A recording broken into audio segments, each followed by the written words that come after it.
What's going on, guys, and welcome to another Doctor Who classic review. Today I'm going to be reviewing the second Doctor Patrick Troughton story, Fury from the Deep. So it is another animation, one that's been out for quite a few years, but I just haven't got around to watching it yet. So I'm here today to give this one a watch and a review. I watched this over kind of two sessions. It's a six-parter. I watched three parts as I'm recording this last evening, and then the other three parts this morning. And I'm actually recording this one just after finishing watching it. So hopefully that means it'll be a bit more fresh in my mind, because a lot of the time I record these quite a long time after I've actually watched them. But yeah, let's get on to the back of the D. This is Fury from the Deep, written by Victor Pemberton. The TARDIS brings the Doctor, Victoria and Jamie to the coast of Kent, England, where the ESGO complex is drawing up natural gas under the North Sea via a huge network of pipes linked to their offshore rigs. But the Doctor is convinced he can hear something in the pipes, a heartbeat, something alive. Others at the complex have heard it too, and one by one contact with the rigs is being lost, but Chief Robson will have none of it, and work will continue. And so it does, until sentient, aggressive seaweed begins attacking the base and taking over the personnel one by one, creating a spearhead from which it will launch its attack and enslave the entire human race. Can the Doctor discover a way to stop the weed advancing, or does the only real chance of success lie with Victoria, and if it does, can a way be found to utilise that without harming one of the Doctor's very best friends? So actually quite a long kind of synopsis on the back of the DVD there. Usually they're pretty short. That one actually quite long. A lot to talk about on the back of that DVD there. But yeah, this company, ESGO, that, yeah, they basically draw up gas, natural gas from the ocean, and there's something going on in their pipes. There's something alive. It turns out to be this sentient sort of seaweed, and yeah, that's the basic plot premise of the story. So let's get started with the cast. Patrick Troughton as the second Doctor. Yep, he's good in this one. I'm not going to say anything absolutely amazing. It's hard to really talk about performances in these episodes, especially when this one is a completely missing serial. So most of, if not all, of the other animations that I have watched so far have had at least one surviving episode, and when they do have a surviving episode, I watch that surviving episode and then watch the animations for the rest. This one, there is not a single surviving full episode of this story, so it is animation all 6 parts, which does mean that you're really only going off what you can hear with the performances by the actors. But all in all, Patrick Troughton, he's fine in this one. Yeah, seems good enough.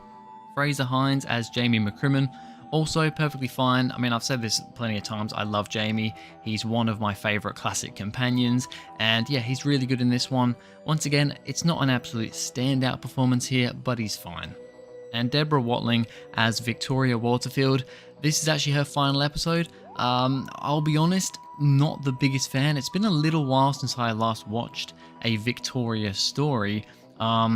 She's never been one of my favourite companions, but in this one, I mean, we'll get to it later, but yeah, I'll be honest, I didn't really like Victoria in this episode, and it sucks because it is her final story. But a lot of screaming, just a lot of annoyance. I mean, the whole thing with the story is that, you know, throughout this one, she is deciding that she doesn't actually want to travel with the Doctor and Jamie anymore because of all the horrible things she sees. It's never fun. I mean, the same sort of thing that a lot of TARDIS companions, you know, end up dealing with, and the reasons why they leave is because, you know, it stopped being fun and it's always just, you know, death and scary, and that's basically what Victoria is going through this whole episode. But there's a lot of screaming. We'll get onto it at the end, but the main way they defeat the monster is Victoria screaming. And yeah, for me, unfortunately, I can't say I was the biggest fan of her in this story. Right, so on to some points about Fury from the Deep.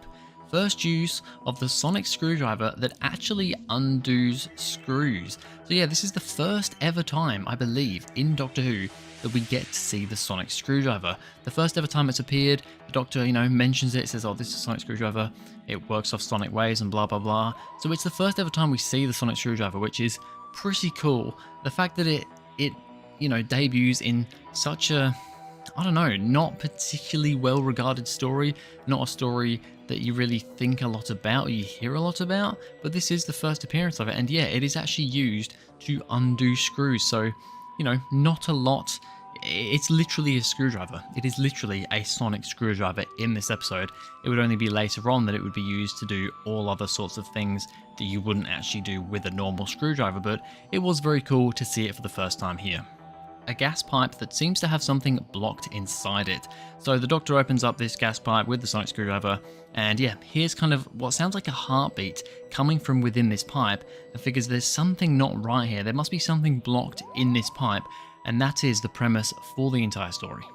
Victoria's screams are ear-piercing. So I mentioned it, I mean, by this point, this is the third note I wrote. This was probably in part 1, and yeah, it literally became a plot point with her screaming. But at this point, already in part 1, I was sick of her screams.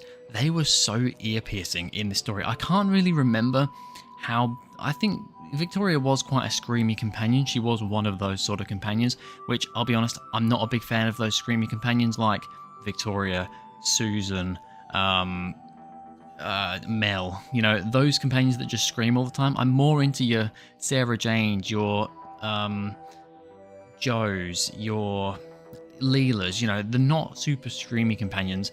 The screamy ones I don't love, and yeah, in this one especially, Victoria was really, really bad with her screaming.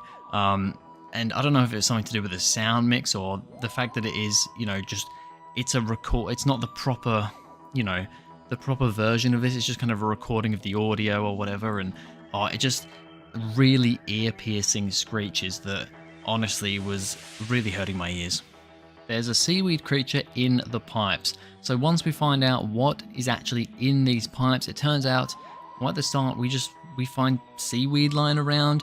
One of the kind of operators on the pipes and on part of the gas company, Mr. Harris, his wife touches the piece of seaweed, and that's kind of where things start going wrong for her, and yeah, things just start going wrong from there. But that's when we find out that it is this seaweed stuck in the pipes. At that point in time, we're like, what? It's just some seaweed stuck in there? But it turns out it is living seaweed. Mr. Oak and Mr. Quill are working with the creature and can breathe out gas. So I thought these characters were going to be a bit more of a part of this story than they were. They kind of just popped up here and there, but Mr. Oak and Mr. Quill, very creepy guys, man. Especially Mr. Quill, the way they animated him with that creepy smile, yeah, really looks terrifying, I will be honest.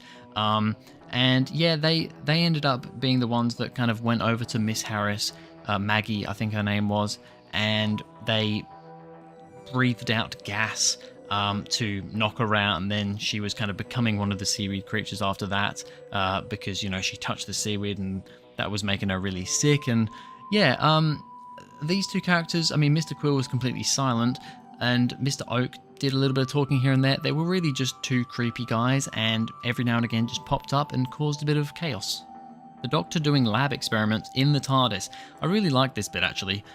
Whenever the TARDIS is used for other stuff other than just, flying around, they literally turn the TARDIS into a science lab. You've got Jamie doing some stuff, the Doctor's doing some lab stuff, Victoria's doing a bit of stuff as well. It's just a really cool scene. I would have loved to actually see that in real life, not in animation, but I do quite like that scene. It's always good to see the TARDIS being used for different things. Mr. Robson won't listen to anyone, so Mr. Robson is the one in charge of this company. He's in charge of all the all the pipes and everything that goes on, all the different stations that are, around in the water here, doing all the gas pumping. And he won't listen to anyone. Everybody's saying there's something in the pipes. You've got to turn off the pipes, turn off the system to see what's going on down there. But he doesn't want to turn off the pipes because something about he's been here for like 30 years and he's never had to turn off the pipes in the entire time that he's been running this place. So, he doesn't want to, his reputation, he doesn't want to scar his reputation by now having to turn off the pipes, but it ends up being a bit of a downfall for him because he ends up getting taken over by the seaweed. The seaweed has taken control of Maggie and Robson. Yep, just like I mentioned. Of course, Maggie Harris, she gets taken over earlier on, and then Mr. Robson gets taken over as well, and we see them kind of colluding with each other. They're very evil. They've got seaweed kind of coming up from under their shirts, under their collars. Looks pretty cool in the animation. I don't know how that looked in real life. Guess we'll never know. Probably, unless somebody miraculously finds the actual surviving episodes, which I believe are probably still out there somewhere. Some collectors, got them in his basement for sure. But yeah, it's pretty cool when we start seeing people getting taken over by this seaweed creature. The Doctor insists Jamie to go with him into the shaft. Now this is a little bit of a, I don't know how I feel about this point. Now I can't remember his name, but one of the guys who I think he's like Dutch or something, he's not English anyway. He's definitely got an accent. I swear they said at some point he was Dutch. That might be, I may just be completely getting that from nowhere. But he goes down and gets taken by the creature, the seaweed creature. So then the Doctor is like, I'm going to go down and see what's going on here. And Jamie's like, nah, I'm not going down. I don't want to go down. But then the Doctor's like, no, you're coming down with me. Would you make me go down there on my own? So he ends up dragging Jamie down with him, obviously saying that, Victoria, you're not going to come down. You're safer up here. But I find it interesting that, I know that Jamie's kind of main purpose is that, you've got the second Doctor, he's an older Doctor, an older actor in Patrick Troughton, so you've got to have that kind of more action hero, and that is what Jamie is. But for the Doctor to just be like, no, yeah, it's going to be dangerous down there, but you're coming down with me because I'm not going down there on my own, it just seems a little bit like the Doctor nowadays would not do that. A lot of shouting and high-pitched noises in this story. So this is still before the reveal of Victoria's screams will defeat these monsters. I just noted this down because you've got all the screaming. There's a lot of screaming. There's a lot of people just talking over each other as well, which is something that seems to happen in like 60s Doctor Who quite a lot. People talking over each other. They didn't, they had a lot of people, a lot of older actors as well, forgetting their lines. Or, it's just speaking over each other, and they didn't have the time or the money and the budget to re-record a lot of these scenes. So you've got people talking over each other. A lot of people are talking very loud. Robson especially does a lot of shouting as well, and it's very ear-piercing. There's also just a lot of like computery noises, like when they're trying to communicate with the other like cargo, whatever they are, cargo stations. Not cargo stations. What does it call them on the back of the DVD? I can't see it on the back here. Rigs. The other rigs. When they're trying to, talk to the other rigs, there's this horrible kind of just ear-piercing noise as well. It's a very noisy story on the ears. The seaweed creatures also can't stand Victoria's screaming. So I put also in there because, yeah, by this point, I was very done with Victoria's screaming. And yeah, the seaweed creatures also really don't like that high-pitched noise, and I don't blame her. The Doctor flying a helicopter. This is a funny little scene. The Doctor and Jamie go into the kind of main control area or whatever it was, it's one of the rigs where the majority of this beast, these creatures, these seaweed creatures are living, and that's where Robson is, who's now kind of turned into one of these monsters, and that's where they also took Victoria. So the Doctor and Jamie save Victoria, and then they get in a helicopter. The Doctor's then flying a helicopter and is absolutely all over the place. He is terrible at flying a helicopter, but it's a pretty funny scene. They use Victoria's scream to kill the seaweed creatures. Yeah, so like I said, throughout this whole thing, I've hated Victoria's screaming, and the way they defeat the monster is by screaming. Basically, I guess kind of sonic sounds in a way, like really high-pitched sounds. So it goes back to the, the sonic screwdriver again in some ways. But I think, yeah, just a bit of a naff way to finish. One, because I'm just really sick of the screaming and loud noises by this point, but also just we defeat monsters by screaming at them, basically. I just think, it's a bit uninteresting.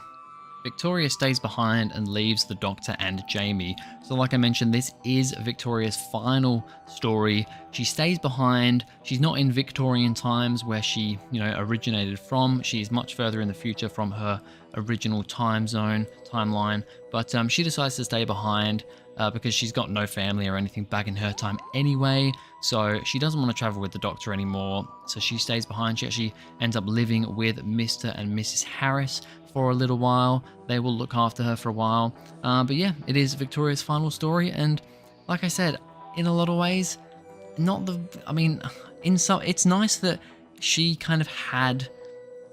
She was somewhat kind of the one who defeated the monster in the end, in a way, but it's just the way it all went, and just not the biggest fan of her exit in a lot of ways. Just the way the kind of episode portrayed the whole thing. I don't know how to explain it, but it was just, she was just very annoying in this story. So there we have it. That is my review of Fury from the Deep. A rating out of 10, I'm going to give it a 6 out of 10. I thought it was okay. It was an okay story. 6 parts, much like a lot of stories in the 60s. It's too long. If this was a 4-parter, I think it could be maybe a 7 out of 10, 7.5 at a push.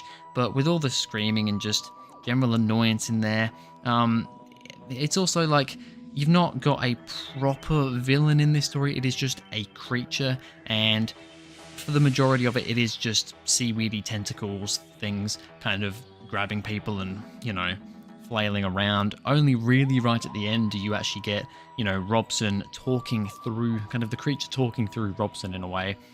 So that gives it a bit more kind of oomph. But other than that, it's a very slow moving story in a lot of ways. And just a lot of annoying things, very loud, very noisy. So yeah, it's going to be a 6 out of 10 for Fury from the Deep. But anyway, that's going to be it for this video, guys. Thank you very much for watching. If you enjoyed, please go ahead, like and subscribe, and I'll see you guys in the next video.